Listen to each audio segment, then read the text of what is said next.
Merci Seigneur. Mes frères congolais, mes sœurs congolaises, moi, votre frère Valère, l'instructeur de ce programme que nous appelons RD Congo, École de Dimanche, je suis venu devant vous par la grâce du Seigneur pour partager avec vous notre premier thème de l'année qui est la repentance. Je voudrais d'abord que nous puissions prier afin que le Seigneur qui nous aime, le Seigneur qui nous fait ses grâces, continue à nous bénir et à nous faire beaucoup de grâce. Prions. Seigneur notre Dieu, nous te bénissons pour cette opportunité que tu viens de nous donner. Nous te bénissons, Seigneur Dieu, parce que ta parole ne passera jamais. Nous te bénissons, Seigneur Dieu, toi notre Père, toi notre amour, toi la solution, toi la joie de la nation congolaise pour le peuple du Congo.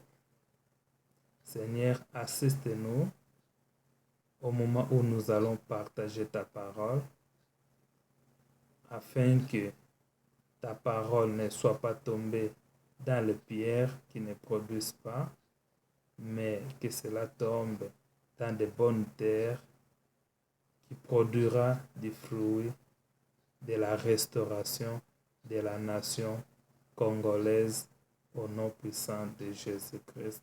Amen. Mes frères, mes sœurs, comme je le disais au début, notre programme s'appelle RD Congo, École de Dimanche. Et aujourd'hui, nous sommes dimanche le 10 janvier 2016, soit c'est le deuxième dimanche de l'année 2016 et deuxième dimanche du mois de janvier. Notre thème d'aujourd'hui, c'est la repentance. Et comme nous l'avons montré dans notre première vidéo, Dieu veut que la nation congolaise soit restaurée. Dieu, le créateur des cieux et de la terre, le créateur de toutes choses, lui qui est amour, lui qui écoute toutes sortes de voix, il écoute les pleurs de la nation congolaise. Le Seigneur nous dit que la terre qui reçoit les morts ouvre sa bouche quand le sang des innocents coule et que les cris de ce sang des innocents arrivent jusqu'à lui. C'est pour cela, dans notre introduction, nous allons un peu revoir l'histoire d'Adam et Ève dans le jardin d'Éden. Quand Dieu Tout-Puissant les a placés là-bas, il les a donné des enfants et que parmi ces deux premiers enfants, il y avait Caïn et Abel. L'histoire biblique nous montre que Caïn avait tué son frère Abel pour des raisons que nous connaissons. Les deux ont eu le temps d'offrir leurs offrandes à Dieu et que Dieu a accepté l'offrande d'Abel et il n'a pas accepté l'offrande de Caïn. Et Caïn a eu la jalousie et Satan le diable est allé à sa rencontre pour lui corrompre à tuer son frère. Et Caïn a tué son frère Abel. Alors, Dieu qui voit tout, il a demandé à Caïn, qu'as-tu fait de ton frère Abel? Et Caïn, avec l'orgueil du Satan le diable, a répondu à Dieu, suis-je le gardien de mon frère? En pensant que Dieu n'a pas vu ce qu'il a fait à son frère. Et Dieu lui dit, je vis ce que tu as fait à ton frère, car la terre a ouvert sa bouche et que le cri de ce sang est arrivé jusqu'à moi. Et à cause de ça, Dieu a prononcé des malédictions sur Caïn en lui disant que quand tu vas cultiver, quand tu vas travailler sur la terre, tu ne bénéficieras pas de la richesse de la terre. En regardant cette histoire, nous pouvons directement comprendre que nous qui sommes de la nation congolaise, notre nation a de grandes richesses qu'on ne peut pas compter ici. Et la vérité est que le peuple de la nation Congo est parmi les peuples les plus pauvres de la terre. Cela veut dire quelque part que ce genre de malédiction que Caïn avait reçu de la part de Dieu, sur laquelle il ne pouvait pas toucher, réjouir des bénéfices de la terre, là où il était dans le jardin de Dieu, là où il y avait beaucoup de choses. C'est comme au Congo, il y a beaucoup de choses. Tout est là, mais le peuple n'arrive pas à se réjouir de cette richesse. Cela veut dire qu'il y a le mal collé à la malédiction qui fait que le peuple de la nation Congo ne puisse pas se réjouir de la richesse, de cette immense richesse sous-sol et de plusieurs sortes. Et l'histoire de notre nation nous montre que, au départ des Belges, nos vieux, nos anciens ont eu le pouvoir et ils se sont abattus pour le pouvoir. C'est-à-dire que les autres ont essayé d'éliminer les autres pour rester au pouvoir, pour régner. L'histoire nous enseigne que le défunt président Mobutu a pris le pouvoir et les autres ont fui en exil, les autres ont perdu leur vie, parmi lesquels on peut compter qu'il a favorisé la mort d'un ancien président qui lui a remplacé, au lieu de lui envoyer en Europe pour se faire soigner, il a laissé mourir. Nous avons connu la mort de Joseph Kasavubu.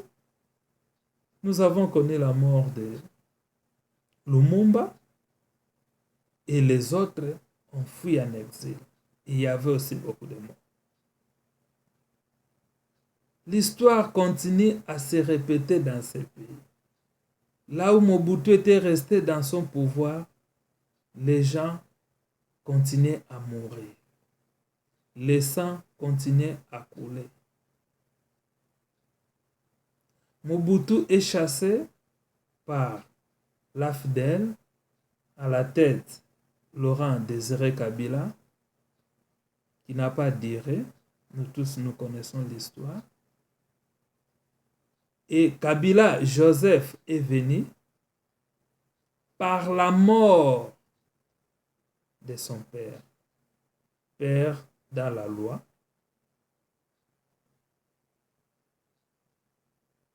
Les pouvoirs en échange de sang humain. C'est ce pouvoir que Caïn a cherché en tuant son propre frère Abel. Tout pouvoir que vous cherchez au Congo par les sangs humains ne produira à rien pour la nation congolaise. À cause des principes établis. Vous comprenez que le pouvoir que vous prenez par le sang humain, qui fait la gloire de Satan, comme Satan le diable l'a fait avec Caïn, n'est que des mensonges. Car lui, Satan, n'étant pas le créateur de la terre, de la nation congolaise, ne peut en aucun moment vous donner du pouvoir pour le bien d'une nation que lui n'a pas créée.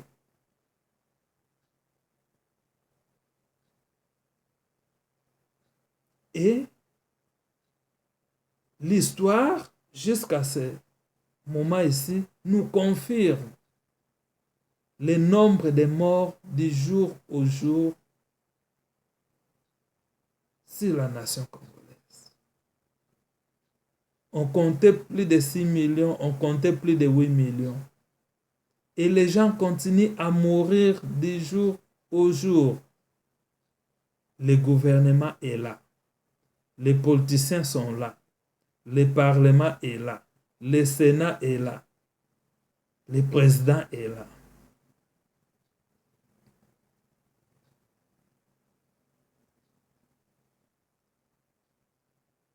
Dieu, dans ses principes, il n'aime pas la corruption.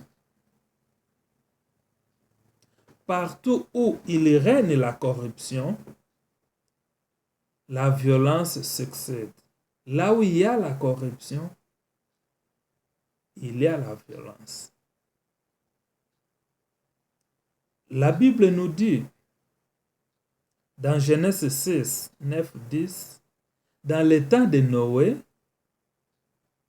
Dieu avait vu que Noé était un homme juste et intègre devant lui.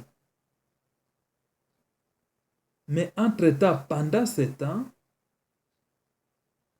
tous les hommes de la terre étaient corruptibles. Il y avait la corruption partout et il y avait la violence. Ça, c'est la parole de Dieu qui le confirme. Il y avait la corruption et il y avait la violence. Nous pouvons facilement comprendre que là où règne la corruption, effectivement, il y aura la violence. Comme nous le savons aujourd'hui au Congo, on nous parle de dialogue. Dialogue qui n'est pas mal. Les gens doivent s'asseoir et se parler. Mais laissez-moi vous dire, mes frères et sœurs, au nom de Jésus-Christ, le cœur de l'homme qui ne se répand pas, le cœur de l'homme qui est sale, qui est rempli de la corruption peut aller à des milliers, des millions de dialogues. Tant que ce cœur ne produit pas les fruits inspirés par la parole de Dieu, ce dialogue ne servira à rien. Même Satan voulait avoir le dialogue avec Dieu. En lui demandant le partage du pouvoir.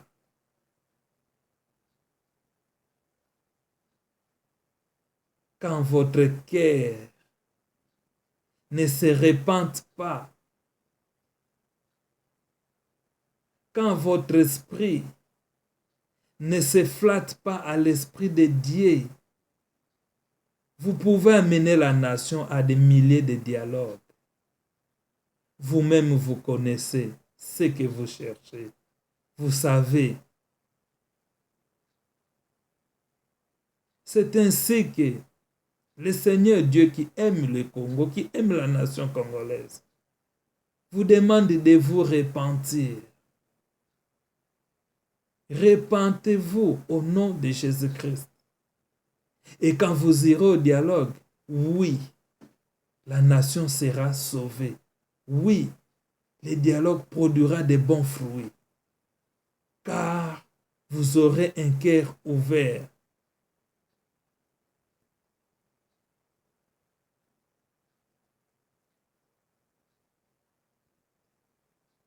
Mes frères et sœurs bien-aimés dans le Christ,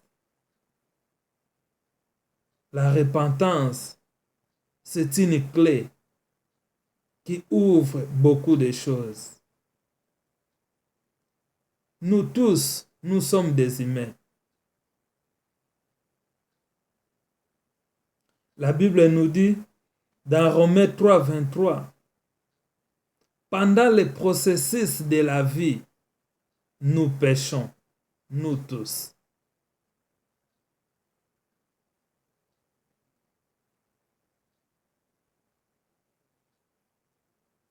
Le péché est collé dans l'homme comme les morceaux de bois qui rentrent dans la peau de l'homme. C'est pour cela que nous avons besoin de la repentance. Je sais que le Seigneur Dieu Tout-Puissant, le Créateur des cieux et de la terre, vous aime. Il vous aime tant que vous êtes avec vos défauts. Ce qu'il vous demande, c'est de se repentir. Il a ses bras ouverts pour attendre votre repentance. Et que nous tous, nous sommes des pécheurs.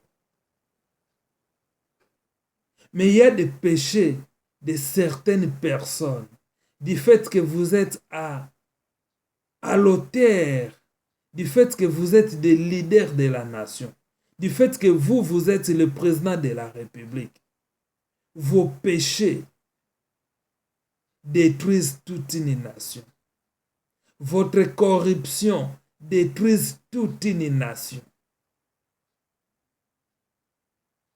Quand un pays n'a pas d'argent pour organiser les élections, alors que administrativement il y avait l'argent, cet argent est utilisé dans la corruption.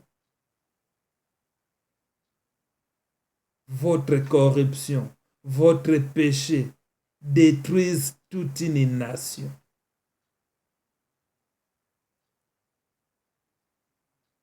Ça crée des malédictions dans toutes vos familles, y compris vos enfants et vos petits-enfants qui seront nés.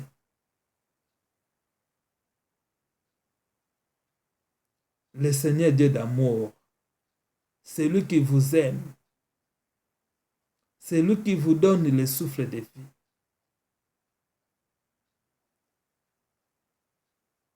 Vous demande de vous repentir. Au nom de Jésus-Christ. Ce n'est pas les lois qui vont vous sauver. Ce n'est pas le nombre de militaires qui vont vous sauver. Seul l'amour de Dieu vous accompagnera. jusqu'au dernier demeure.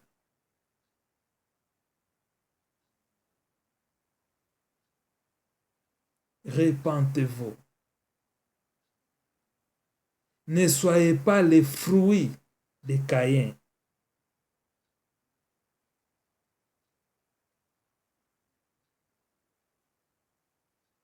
Au nom de Jésus-Christ. Frères et sœurs, nous continuerons ce sujet encore le week-end prochain, le dimanche prochain, pour savoir les principes de la repentance. Puisqu'aujourd'hui, nous avons parlé de la repentance en général, et la première question était, qui doit se repentir? Et nous avons vu que nous tous, nous sommes des pécheurs, nous tous, nous devons nous repentir. Pour ceux qui lisent le livre des Mormons, ils peuvent lire dans le livre de Moïse 6. Ils verront qu'il est écrit « Rien d'impur peut demeurer dans la présence de Dieu. » Et Adam a enseigné cela à ses enfants et à ses descendants, en disant que tous les hommes de partout doivent se repentir. Nous devons nous repentir. Vous êtes politicien, repentez-vous en tant que politicien. Vous êtes un économiste, repentez-vous en tant qu'un économiste. Vous êtes dans l'armée, dans la police, repentez-vous. Que l'amour de Dieu vous accompagne à ce chemin de repentance. Et je dis ces choses au nom de Jésus-Christ. Je prierai pour tous ceux qui auront l'occasion de suivre notre programme chaque dimanche, RD Congo, École de dimanche. Au nom de Jésus-Christ, nous prions. Nous te bénissons, Seigneur Dieu Tout-Puissant, Dieu d'amour, Dieu miraculeux. C'est à toi notre confiance. C'est à toi notre joie. C'est à toi notre espoir. Seigneur Dieu, toi le créateur des terres et des cieux, toi le créateur de la nation congolaise, toi qui aimes le peuple congolais, toi qui as envoyé le Messie pour nous sauver. Nous nous crochons à toi. Nous te renouvelons notre confiance et notre espoir. Je te prie, Père, pour tous ceux qui auront le temps de suivre ton message, de suivre ces programmes, afin que tu puisses les bénir, afin que ta main longue puisse toucher leurs oreilles et les fonds de leur cœur, qu'ils témoignent que tu es Dieu et que tu nous appelles à s'approcher de toi. Seigneur Père éternel, le Seigneur des armées, je te prie pour les leaders politiques de la nation congolaise. Seigneur, toi qui les vois, tiens leur cœur, ta main est longue, ton amour est grand, tiens leur cœur. Je sais que Seigneur, ce n'est pas leur argent qui te protège, qui leur protégera si tu veux les faire périr. Je sais que ce n'est pas leur militaire qui les protégeront. Tu es Dieu qui élève les rois et qui fait détruire les rois par ta puissance. C'est pour cela que nous te prions. Que ta grâce nous couvre, que ton amour nous couvre, que la nation congolaise soit sauvée. Au nom puissant de Jésus-Christ, nous t'avons ainsi prié. Amen. Que le Seigneur Dieu vous bénisse.